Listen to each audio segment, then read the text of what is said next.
Okay, so we're going to go ahead and start. Hello, my name is Joey, and I'm a member of the Dole Institute Student Advisory Board. Welcome to the Dole Institute of Politics, and thank you for attending this afternoon's program. The Dole Institute Student Advisory Board is composed of KU students committed to the work of this organization. We attend regular meetings, assist in events just like this, and plan an SAB-sponsored program every semester. Members of the SAB receive great opportunities to network with our special guests. If you are a student and would like to join, please contact the Dole Institute. The Dole Institute would like to hear from you. If you enjoy this afternoon's program, please let us know by contacting us on Facebook, Twitter, or through our website email. Your attendance and feedback help shape future programming. To view past programs, visit our online video archive at www.doleinstitute.org. A video of this afternoon's program will be available on our website soon.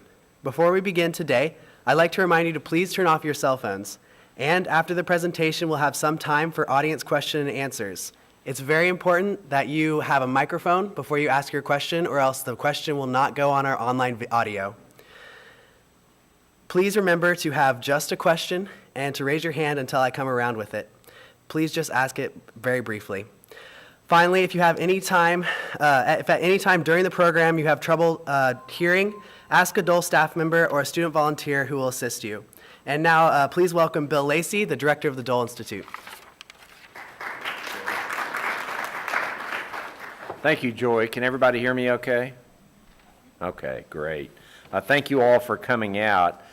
It looks beautiful, but I can still see the ice on the pond, so I know it's not warmed up to 80 degrees, and I can also tell by the way most of you came in heavy coats. So we do appreciate your coming out on a very cold afternoon to hear about a very important topic.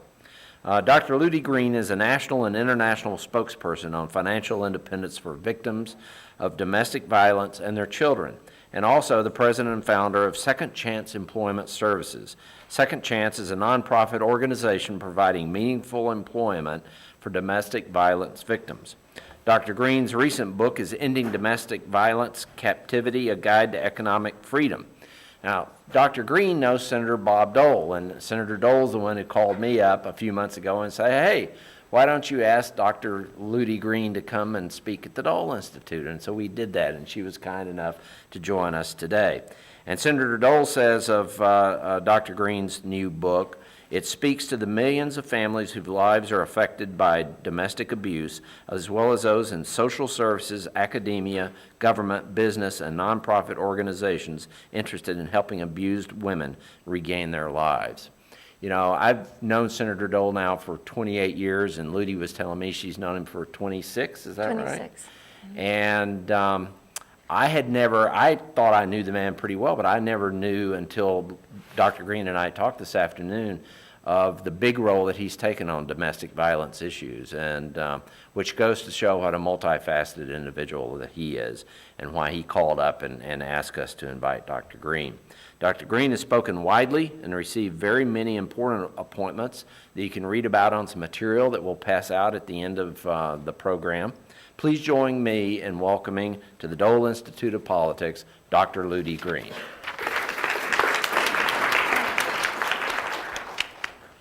Thank you, Bill. But the most important thing, we have to see that video, Senator Bob Dole. If you could please play it.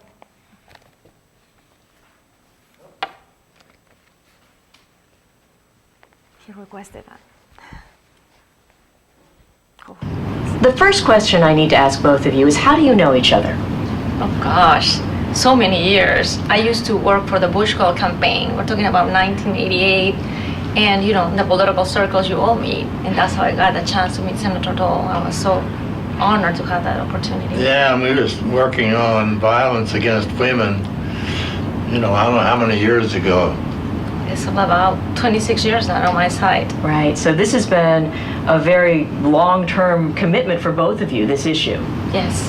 And I think in the first violence against women bill we passed in the Congress was struck down by the courts. Correct. And then Ludy and others came back and we finally got one that was okay.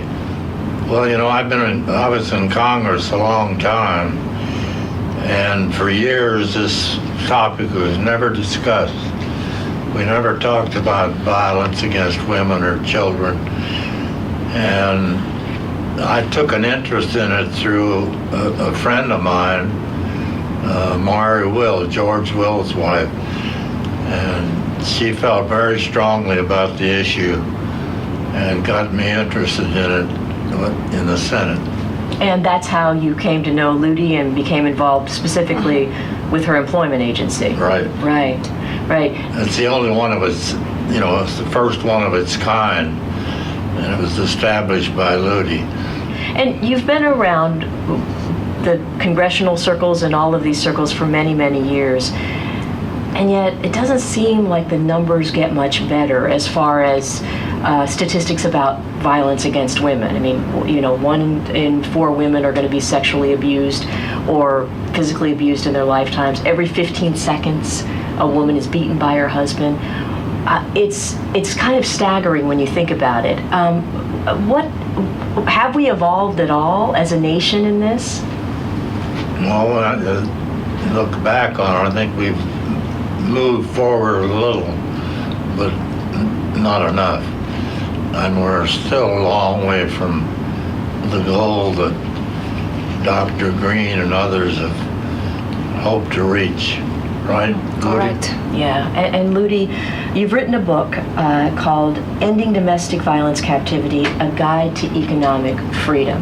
Senator Dole, you endorsed this book. Right. Who do you think should read it? I think obviously people in public office should read it. Educators should read it. Teachers should read it. Women should read it. Probably wouldn't hurt for a few men to read it too. But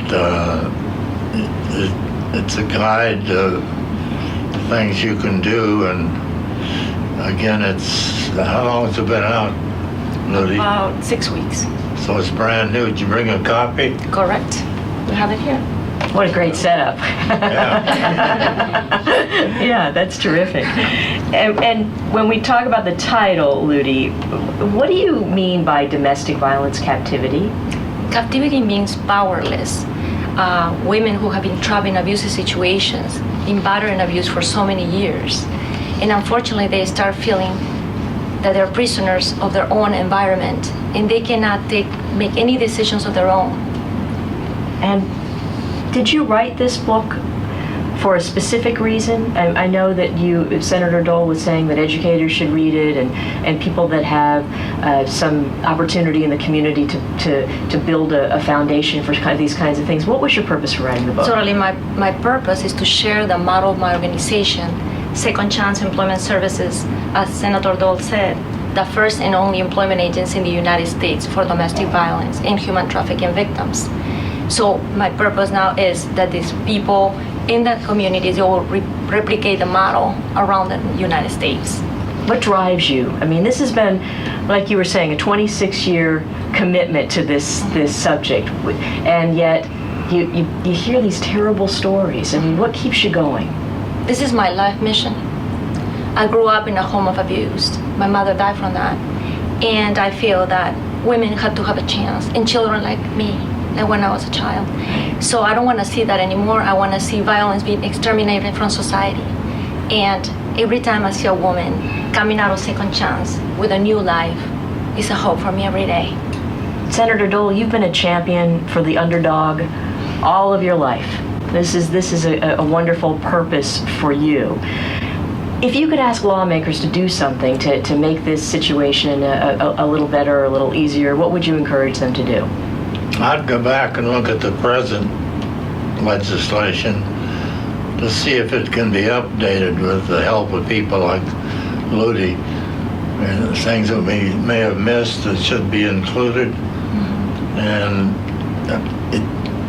I really believe it would have bipartisan support. I don't know who on either side could oppose legislation that would improve the situation.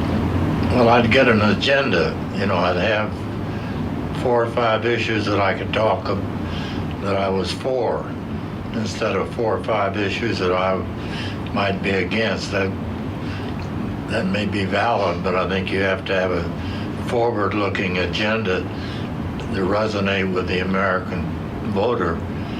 And certainly, I think, well, maybe not a primary issue, domestic violence is something that needs to be addressed. So, Ludy, you've been very fortunate to have someone like Senator Dole in your inner circle for all of these years. And is there anything that you would like to say to him, or any message you would like to give him? I want to thank you from the bottom of my heart. You've been a blessing, a wonderful mentor. And thanks to you right now, I can change the life of so many women. Yeah, thanks for the candy, too. And Ludy, tell us one more time about your book and where we can find it. Well, you can find it in Amazon, as well as Barnes & Noble, and also on my website, ludygreen.com. Right. And the name of the book is Ending Domestic Violence Captivity. Right. Thank you so much. Thank you. And thank Dr. Green for all of her work. Thank you so much. God bless you, Senator Dole.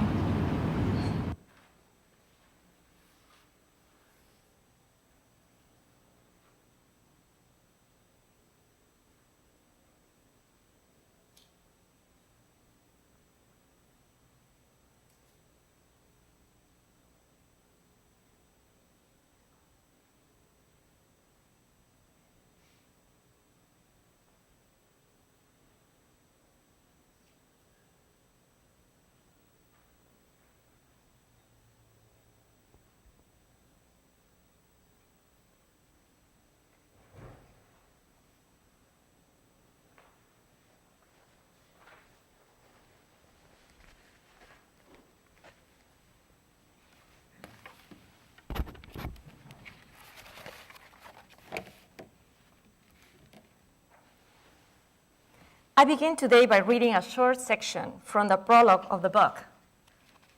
They are recounting a scene from the documentary of an Alaskan Indian tribe famous for their success in rescuing wounded eagles.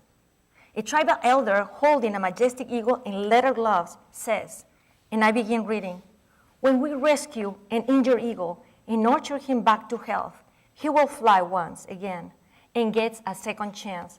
It's like watching a great spirit of freedom." The prologue continues by drawing an analogy between the eagle's return to the sky and the work of Second Chance Employment Services. And again, reading from the prologue, the system pioneered by Second Chance is fundamentally a system of empowerment. It often happens that a woman is referred to us after she has been mistreated with extreme cruelty at the hands of a domestic partner. Following a step-by-step process, she's helped to the point of letting go of support. At the end, Second Chance does not carry her to freedom. Second Chance releases her to freedom. The survivor is empowered to fly as it were on the power of her own wings. Thank you so much, Bill. Thank you for the Dole Institute of Politics for inviting me here today. Thank you, Senator Dole. Even though he's not present, he told me his heart is present here with me, and I will be able to share a little bit the story behind and the organization and how Senator Dole is part of the organization. He's part of the board of Second Chance Employment Services. He has been a committed board member, and not only that, a mentor for life for me. I met him in 1988, like I said the story there. I was 19 years old, and he has been an amazing man who has really empowered me with his words and his support and letting me be free and fly like an eagle. Thank you, participants, for being here. My name is Ludy Green, like I was introduced. My work has been in the field of human resources management for the past 20 years. I have worked in government, I have worked in the private sector, in corporate America, and as well as a nonprofit. I am the president and CEO of Women Power, a human capital firm that we provide executive coaching. And I'm also an advocate for domestic violence victims for the past 26 years, basically. And as a founder of Second Chance Employment Services, the first and only employment agency of the United States for domestic violence victims, as well as the first organization to coin the word economic abuse. I have been looking forward to discuss with you my new book, Ending Domestic Violence Captivity, A Guide to Economic Freedom, and this will be the topic of today's discussion. Next. In today's discussion, I would like you to come away with a deeper understanding of the central cause of why so many women remain in domestic violence relationships. As a book overview, the first section of the book, chapters 1 to 13, speaks to the root causes of domestic violence, describes the domestic violence relationship, and introduces a new term defining relationships and answers the question, why does she stay? The second section of the book, chapters 13 and 17, focus on empowerment of the victim and the second chance model, as well as the advocacy work on Capitol Hill in passing the reauthorization of the Violence Against Women Act of 2013, commonly known as VAWA, V-A-W-A. As you all know, October was Domestic Violence Month, and this issue has been at the forefront of the national news and hot and political topics. Recently, you may remember the NFL players with all the situations abusing their girlfriends and their wives and getting expelled or warned, and as well with the abuse, both accusing and defending their abuser, has made front-page news. Abuse is also reporting as rising to alarming rates among U.S. veterans and their families who have been traumatized from the effects of war. There's also media figures, political figures, and movie stars engaged in physical violence against their loved ones. This and other abuse reporting point toward the very social real fact that I learned years ago. Domestic violence is a plague in our society. And it's just as prevalent at the top of 1% economic level as it is for the poor. It affects Caucasians just as much as that other minorities. It affects the educated as well as the uneducated, whether it be the wives of congressmen, former congressmen, corporate executives, managing partners of law firms, Ivy League graduates, of senior members of the diplomatic community. Women from all those walks, they have come to Second Chance Employment Services. I cite in the book a 2011 survey conducted by the National Center for Disease Control and Prevention that found 1 in 4 women have been victims of severe violence perpetrated by their husband or their boyfriends. On average, 24 people per minute are victims of rape, physical violence, or stalking by an intimate partner in the United States. Another thing I would like to mention, we have 1,500 shelters for battered women in this country. We have 3,800 shelters for animals. The statistics point toward the fact that they are most probably people in the very audience that have experienced themselves or their family once or someone. That is the harsh reality of our plague in our society. Next. Now let's go to the central question for the topics today discussion. The answer to this question form the basis for public policies as programs as solutions for combating domestic violence. It is a question I frequently hear on Capitol Hill when visiting with members of Congress, especially from those who view domestic violence only from the perspective of physical violence. The question is, why does she stay? In my early 20s, I started volunteer and after hours work in a shelter for battered women called My Sister's Place in Washington, D.C. I know this in chapter 1 of the book, that during those early years, I began asking my question myself, why does she stay? Then I also began the time asking the second question, after I witnessed that the women who were coming to the shelters, do they have the kids? They were returning, so I'll ask the second question, why does she return? For this reason, I dedicated the entire chapter of the book to address these two questions, which are very important. Why does she return and why does she stay? In this chapter, I recite an illustration that came to me several years ago that helps non-victims understand why women are so reluctant to leave these abusive relationships, and why simply providing a way of physical escape is an incomplete solution to domestic violence victims. One day, I was visiting a friend, and I saw a large Labrador retriever in her neighborhood yard. Let's call him Fido. The cars would go by, and the dog exactly will go after the cars, trying to pursue, and then he will sort of stop. He never leave the yard, the master's yard. He will never dare do that.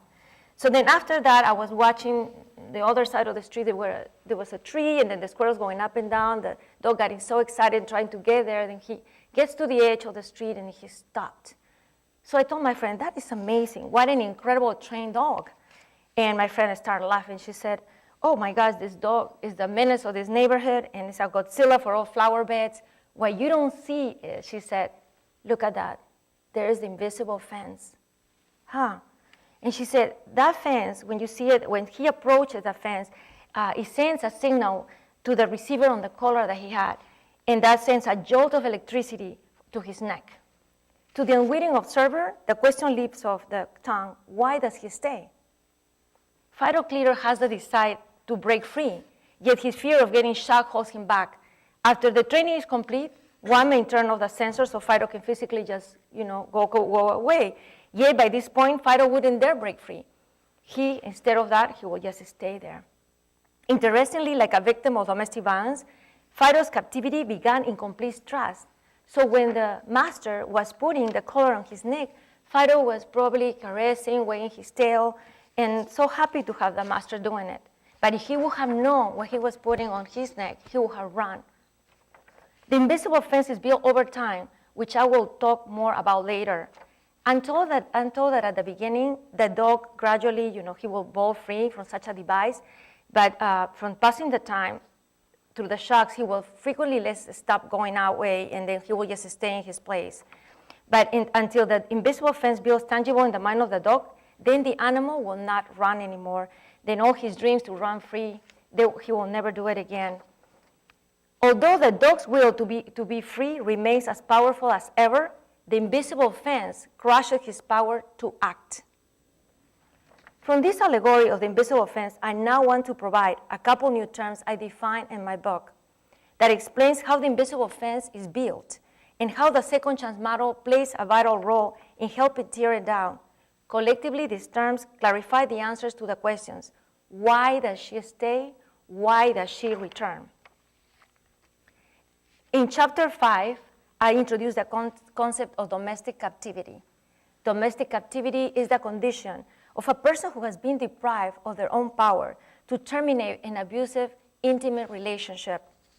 It is the result of cumulative impacts of abuse, from physical abuse, verbal abuse, and economic abuse.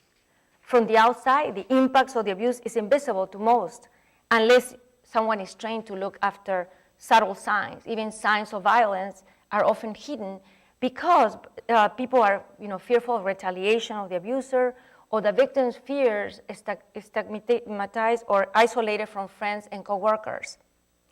Domestic captivity is accomplished in increments occurring gradually over time by a series of abuses.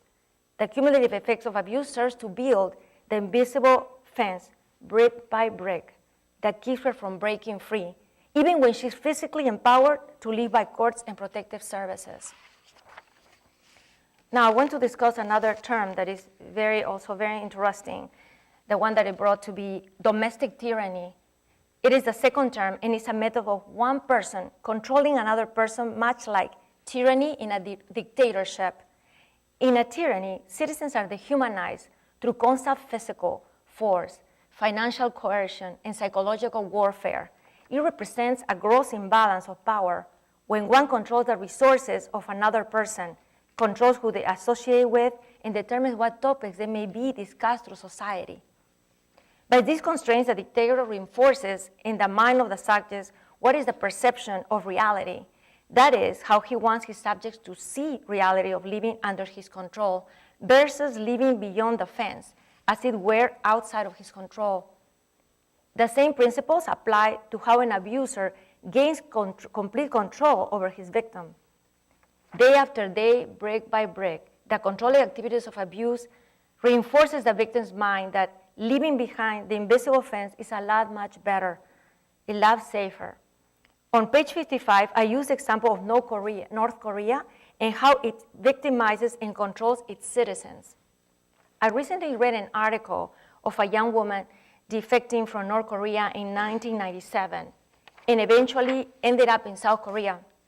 In her testimony of her mental devotion to the dictatorship state, captured well how victims of violence often view their world inside the invisible fence. Mrs. Hugh Lee said in a presentation in early 2013, "I grew up singing a song called Nothing to Envy. I felt very proud. I thought my life in North Korea was normal, even though when I was 7 years old, I saw my first public execution." Before introducing the third term, I need to briefly describe the three different types of abuse: the physical, the verbal and economic abuse. For physical abuse, it's criminal conduct legally defined as battery, shoving, pinching, strangling, suffocating, burning, cutting. This is the most common known of abuse on the minds of policymakers. People can easily relate to being physically hurt, and this abuse is validated from the physical bruises and scars left behind. Verbal abuse is generally defined as words that undermine the victim's value and identity. It entails a psychological beating down of a person, doing it month by month, year by year. A key difference between verbal abuse and one of insulting remark is the intent of the abuser to use that type of abuse to wear down and convince the victim over time that she cannot survive without the support and protection of the abuser. Now let's talk about economic abuse. The third type of abuse is where the abuse restricts the victim's access to money, controls how the victim spends money, and how impoverishes the victim, depleting their bank accounts, destroying their assets. Further abuses run out the victim's credits, making it more difficult for them to find jobs because they ended up in bankrupt. Economic abuse is the focus of second chance employment services. In my experience working with victims, it is their fear of putting themselves and their children on the street. So that's a major factor why most of them stay and return to the abusers. For clients that were once well-to-do, the invisible fence is even taller and more difficult to break through. Victims see the accomplishment of their abuser, so she reasons he must be right in saying she could never survive on her own. She cannot get a job. She cannot do anything with her life without this abuser. Moreover, clients from affluent backgrounds face the fear of being cast out of their social circles. They and their children are used to even fear of being excluded or looked down on by their friends, and after falling in financial status. The final term I introduced in chapter 10 and 11 is domestic disempowerment. Domestic disempowerment describes the process of implementing domestic captivity, and it occurs in 3 stages. The first stage is the entrapment phase, where the abuser presents as a prince charming and showers the victim with affection, approval, and emotional support. The second stage is abuse, when the victim is trusting and feeling emotionally safe, the abuse begins. By analogy with invisible fence, the victim is then fitted with a collar. At first, the abuse is seldom and sporadic. The victim rationalizes these are one of episodes, that would not represent or predict a violent relationship. And she thinks that it will get better. They always dream about the fairy tale return, but never happens.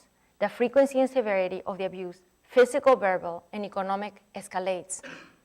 The third stage is when the victim is effectively disempowered. As the abuse becomes more frequent and unpredictable, the victim is left in a constant state of vulnerability, where she gradually loses the power to act, to break free, and instead focuses only on avoiding being abused again. Now that we have laid the foundation of the invisible fence, clarify how it is built and maintained, by reviewing some of the new terms, we can now cover the second chance employment services model. 1 second. To insert the second chance provision in the reauthorization of the Violence Against Women Act. Second chance from the beginning focused on breaking the generational cycle of domestic violence. And I quote Samuel Adams, "When our liberty is gone, history and experience will teach us that an increase in inhabitants will be but an increase in slaves." Then the next one. Mm-hmm. Yeah. This slide hasn't changed since the first board meeting where Senator Dole was there in 2001. Our mission has been always focused in combating economic abuse through comprehensive employment placement services. We were founded in 2001. Second Chance has been the first and only employment agency in the United States for women who are victims of domestic violence. In chapter 13, 14, and 15 of the book, we cover the Second Chance employment services model. The model integrates, will you please, the next, yeah. So this is a little brief I'm gonna give you about the model because it will take so long if I go through everything. So that will be the next one. Yeah, so this is sort of like the model.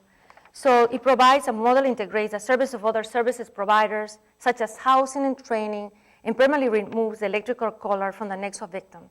We give them the financial freedom to live successfully. At the heart of Second Chance is an extensive network of human resources professionals, which is the part of the employer part, in the government and private sector that are committed to supporting domestic violence victims.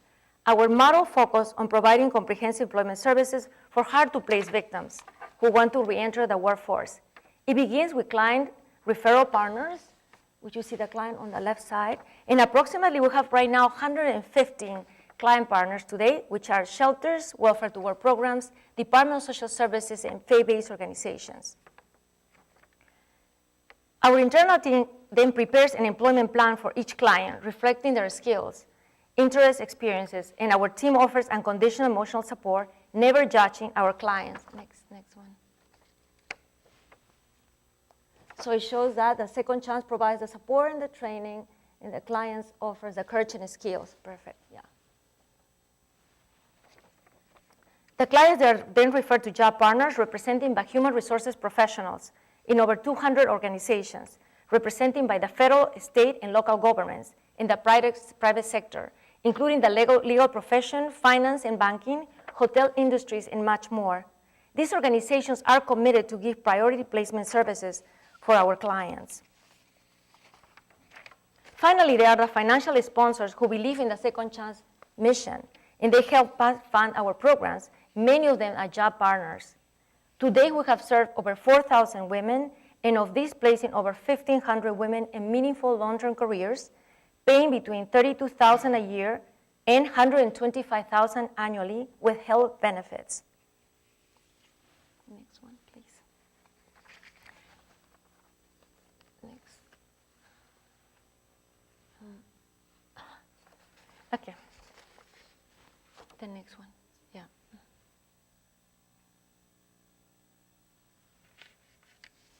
Okay, good. I will share with you a couple of clients that we have. The first one, let's call it Mary. She was referred to us for Carpenter Shelter, which is an organization, a shelter in the area of Alexandria in Washington, D.C. She got education only up to 10th grade, no work experience at all. We had so many challenges with her. She didn't have no work experience. She's a mother of 2 children, and she suffered acute physical abuse by the husband. He left with badly scars in the face and missing teeth. Her low self-esteem to disfiguration from the abuse, it was terrible. Then with Second Chance, we completed the checklist, which is, the intake. We provide some emergency cash. We did the interviewing. We provided training skills, resume writing, professional makeover, legal assistance, daycare, and temporary housing after the shelter. But after several interviews, she couldn't find a job. Nobody offered her anything, so we were very concerned. So the chairman of the board and Dr. Perlman, and as well as Senator Bob Dole, they considered that she needed some reconstruction done in the face. So Dr. Perlman is a plastic surgeon, and at that time, working very together with Senator Dole, they were discussing that if she will have the scars removed, if we will help her with her teeth, and if we will make her work at Second Chance, she will have much more opportunities to, when she's much better, go back and basically find a job. And indeed, we did it. We got her a job at our organization where she worked, so she learned skills in the office. She gained self-esteem, confidence. After the surgery, she felt much better. And then we secured her employment in the Marriott in Crystal City. At that time, was for $32,000 per year plus full health benefits for herself and her children. Right now, she's one of the administrators and makes over $50,000 a year. She's a very successful woman, lives in a small little house in South Arlington, and she's doing really well. She's one of the spokespeople in our organization. The second one, please. The second one, another client, different background, Emily. She was referred to us by the Arlington County Temporary Shelter with a master's degree in international relations. She previously had worked in the State Department in a very high-profile position. And she quit her job to raise her children, abused by husband and isolated at home. She basically did not have no network, no families next to her, lack of confidence to enter the workforce. So finally, not only that, she was bankrupt with no money and nothing to take care of herself. So that's why she ended up in this shelter. Then after that, she came to us, and with Second Chance, we were able to help her write a resume, did the interview skills enhancement, giving her some business clothing, help her with healthcare because she had some problems, mental health, arrange job interviews, and finally we were able to secure for her a fabulous position as a director of development, paying over $82,000 per year, plus full health benefits. She's still working at that organization, the Inter-American Development Bank Foundation, which she's also one of our spokespeople as well. So those are the two samples of a couple of people that we have helped and the organization. Now, I would like to go over the next. This is slides, the next ones. The next one, please. It talks about our web-based system. The reason I can communicate to you how the stories of the clients and everything is through a web-based system that we created. It's called WTrack, and this was built in partnership with IBM, Deloitte, and other IT firms to document client services in a secure environment, HIPAA compliance environment. Thanks to this application, Second Chance received a Technical Innovation Award from the Department of Justice as one of the most technically innovative nonprofits in the country. Next. Now that we covered the Second Chance model and demonstrated the importance of financial independence to permanently tearing down the invisible fence for victims of violence, I now want to conclude this presentation by discussing the 2-year advocacy effort to successfully insert into the Violence Against Women Act the Second Chance provision covered in chapter 17 of my book. This was done with the pro bono support of the law firm Arendt Fox, which they helped us draft the language, and we met for 2 years consecutive with members of Congress and the Senate Judiciary Committee advocating for the specific employment-related language in the Second Chance provision. VAWA was successfully reauthorized with a Second Chance provision in March 2013. And this is what it says. In Chapter 11, Subtitle B of VAWA, formalizes government program and financial support for qualifying organizations who provide victims, and I quote, employment placement, employment counseling, occupational training, job retention counseling, and counseling on reentry into the workforce. For the first time, organizations can apply for grants under the provision to provide employment-related services to victims of violence. For those who are interested, if you could pass into the other. For those who are interested, you can read more on this lobbying campaign in the end, in the feature story in the March 2013 edition of National Journal titled The Violence Against Women Act Started with One Woman. This concludes my remarks, and I hope in some way you were encouraged today to join the fight against domestic violence to support the victims and their families. Thank you very much.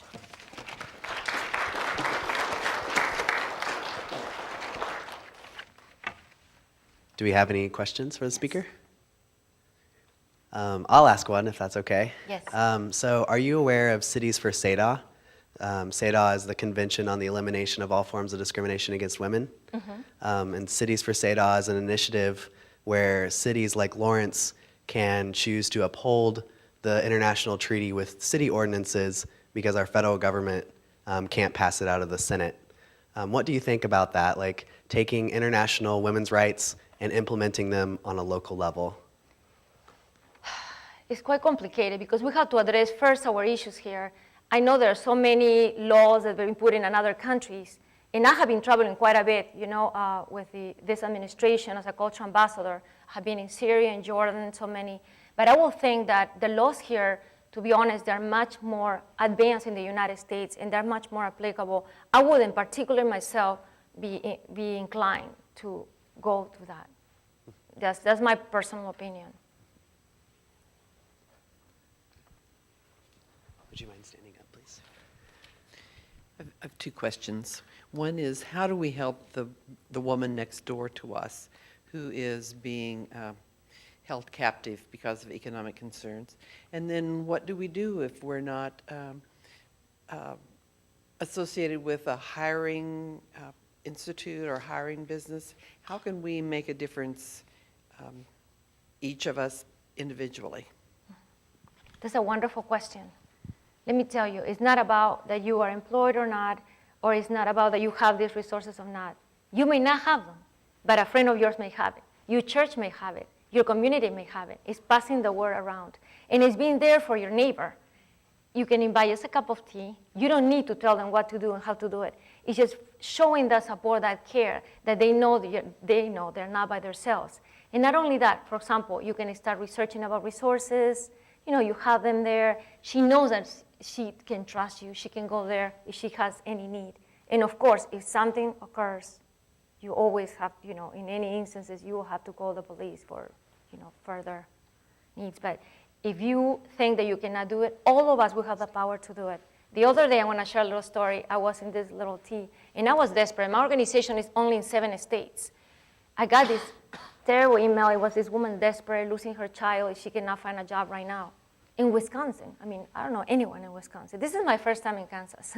So, I have been only related to certain areas. And I'm like, what can I do? And I felt so bad. I'm speaking. And what am I doing with this poor woman dying, losing her life? So I decided, I asked. And I said, please, if there's anybody in this audience that knows anyone in Wisconsin that can help us employ this victim basically right away. She got 2 job offers. She's already working. And it was last week. You never know. You will never know. So it may not be you, maybe a neighbor, maybe a cousin, maybe a nephew, somebody I'm sure that has that power to employ. Thank you. So talking about this example, and then also on your website, you have several job partners. Yes. How do you work with those to get them job offers without breaking confidentiality that's like in VAWA? Let me explain. So basically, my background is in human resources. So I come from that background. I'm part of the Society of Human Resource Management. And I build my friendships. My friends, they always knew that I'm part of the Violence Against Women Act, helping the victims. So I joined this partnership, and we have documents with non-disclosure. So I signed my girlfriends. That's how I started the organization. With 40 of us, we commit to employ the victims. And they commit to be part of the organization. Those are the job partners. So they are found as well friends. So all the lists that you see of those partners are friends of a friend, friends of mine, or friends of someone else. And they all have signed a non-disclosure agreement by which it's all done in the Human Resources Department. And no one ever can, nobody can say anything outside that. So it's everything done and closed. And let me tell you, it's very successful. I have seen a couple of women who we employ in a couple of big firms. One is Booz Allen and Hamilton. And the other one, I think, was Northrop and Grumman. They're there right now. One of them is just even heading the women's groups, women forum group. It's a management consultant. Nobody even knows. She's not my friend. They think she's my friend. She has been my client. So that's how good it is, the tightness and the friendships.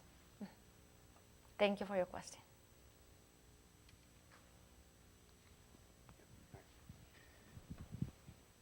Thank you. Good afternoon, Dr. Green. I'm about to fall over. How embarrassing. I'm the installation victim advocate at Fort Leavenworth, and due to our transient population with the military, a lot of our violence victims are undereducated, underemployed. Do you recommend that we start programs that teach basic office skills and, like you said earlier, just sending out the word, sending out the message, is anyone willing to open their doors up for training these women? Excellent question as well. I dealt with that, and I was at the beginning, how am I going to employ people who don't really have the skills? You know what? I work very close with banks. They do the customer service type of training, customer service representatives training, and they pay them during that time, and then from there, they basically hire them. Then what I did is also in my office, I partner with other groups, and they start teaching them computer skills, basic computer skills, and we even employed the women in universities like George Washington University. We have them in Georgetown, in different universities doing like administrative, type of work. And then as well, we are involved with several community colleges that they teach like legal secretary work. So we have them placed in law firms where they make quite a lot of money. So they can start very little. And for the ones that you have more challenge, I even have one that I work with the SBA. This was a woman who did not speak even English, very little. She did not know what to do with her life. She was left with 5 kids. And I asked her, I said, everyone in this world likes something. So if you like something, you will be able to use your skills. She said, I love to clean. Oh my gosh. I said, okay, let's figure out how we do it. So I make her clean my place, make planes. There's a volunteer, so she started cleaning every house. She built a business. It's called now Agustina Company or something like that. It is in Adams Morgan. And she right now employs even people from Second Chance who they do the cleaning services. They employ them to her firm. And her firm now is part of the SBA, or the SBA gave them the money and created from that, so she's a small business owner. Some ideas. Do you have a question? No? Okay. Would you stand up, please? Thank you. The first question went by very fast, and your answer was very quick. Did you ask the first question about the international? Could you repeat the question and then could you repeat the answer? Sure. Because it went by very fast and I missed it. And the acoustics are not good in here. Yeah. Sure. So I asked about this initiative that's happening in the United States about cities for SEDA. SEDA is the Convention on the Elimination of All Forms of Discrimination Against Women. The U.S. Jimmy Carter signed it in '79, but then the Senate failed to ratify it. And so now cities like San Francisco, the entire state of Hawaii, are passing local legislation to uphold the international treaties' tenets on their own, because our federal government's failing to do so. And it includes things like sensitivity training, but also like equal pay for equal work, et cetera. Our U.S. laws are advanced, I think was the Yes, response. I mean, there's much progress right now. We are like, in certain areas, you cannot, for example, what I was talking with him is I was addressing the fact that there's certain laws that I was able to be exposed when I went to Vietnam with Syria and Jordan. And I felt that certain countries, they did not have, the type of laws that we hold here, that I felt that they were much more stronger and helpful and supportive for us in our communities. That's my private opinion, my personal opinion. What parts of that treaty do you object to? Well, I'm not that knowledgeable about the treaty, I don't know at all, but certain areas, for example, when there was something that said about that, trying to copy the part of the violence against women on other countries, and there will be like the repeat here in America, and I felt that I wasn't like, unless I misunderstood. That's what I was reading. If you could tell me what parts are you? Could you say that again? Like the repeats of the certain laws that we do about the violence against women. The repeats? Right. What? No. Like the laws in other countries. Let me give you an idea. Vietnam, for example. They may have certain laws that they give for violence against women. In comparison of our violence against women here in America, I felt that there was difference, total difference for me personally. So that's why, I wouldn't be that interested. That's all. I might have to educate myself better on that. I would like to read it again. Well, if there are no further, yeah. Could you explain the title of that article? The Violence Against Women Act started with one woman, Ludy Green. I mean, the Violence Against Women Act started, I believe, in the early 1990s. Joe Biden was very active in getting it passed. So how could that article say it started with you? I have no idea. When I was interviewed by the National Journal, they recognize when they do the reauthorization of the Violence Against Women Act, and that's a copy of the article from the National Journal. That's it. They feature that, they do interviews when somebody has contributed. I work with Senator Leahy on the reauthorization. Okay, well, if there are no further questions, let's all thank our guest for a great presentation. Thank you so much.